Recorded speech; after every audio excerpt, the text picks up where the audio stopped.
Kas jums ir Ulbruka vai kā jūs to raksturotu? Kas tas ir? Nu, toreiz mēs nedzīvojām Ulbrukā. Tagad pēc oficiālas adreses esam. Jā. Tā, kad mēs atnācām, tā, kad man bija 3 gadi uz Ulbruku dzīvot, mēs dzīvojām dzīvoklī, pat pretī topam. Nu labi, tajā vecumā baigi daudz neatcerās.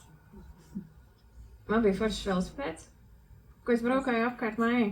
Man uz balkona patika ēst mammas rīsu putru, un man teica ļauj vadīt automašīnu līdz parkingam. Cik metri? Te, kur policija. Jā, pretī. Jā. Tur parkings. Tā kā viņam klēpī sēžot vai? Jā, bet stūra bija pilnīgi mana. Jā. Nu. Ulbruka toreiz apzinātākā vecumā, kad mēs jau aizgājām dzīvot, te man baigi lauki izskatījās, jo īstenībā es biju Ķekavā, kur starp visiem mūru sienām. Tie bija lauki, jo mūsu pagalmā bija govis. Tās nebija mūsu govis. Un tuvākie kaimiņi, tā, arī redzami.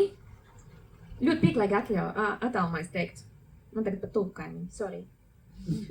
Man patīk šī te, tā kā 20 vairāk gadi dzīvoju, vairāk, cik man gadi dzīvoju.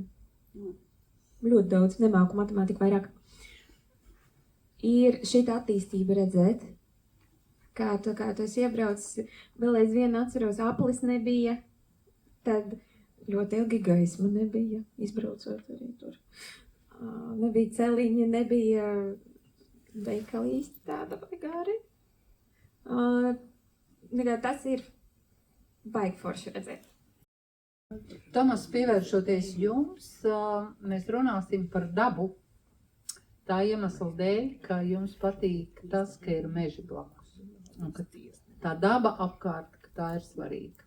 Man vislielākā gan jau ietekme ir projām, ka to zaļu vajag apkārt ir no mammas. Visu tā kā, ko es pa augiem īstenībā, ko es pa dārza augiem nedārza zinu, ārpus to, ko man bioloģijā mēģināja iestāstīt, un es vairs nāceros. Ir no mammas visas tās zināšanas ir tas, ka aiziet pie kāda koka un vienkārši roku uzlikt un sasveicināties man no mammas. Pakomentēšu ātri, man liekas atšķirība gaisā, kad ir koka tuvumā un kad nav koka tuvumā, jo es esmu bijis abās vidēs, kad es esmu kaut kur ceļojis, var just, kad nav koka tuvumā. Kad es esmu mājās, es to varu atšķirību. Un man vajag to gaisotni, ka tu ir apkārt mešs un ka tu var aiziet kaut kur, vai ka es vienkārši pa loku paskatos un man tur ir vienkārši, cik es tālu vien redzu, man ir tie skojkokiem vējā vienkārši māja pretī.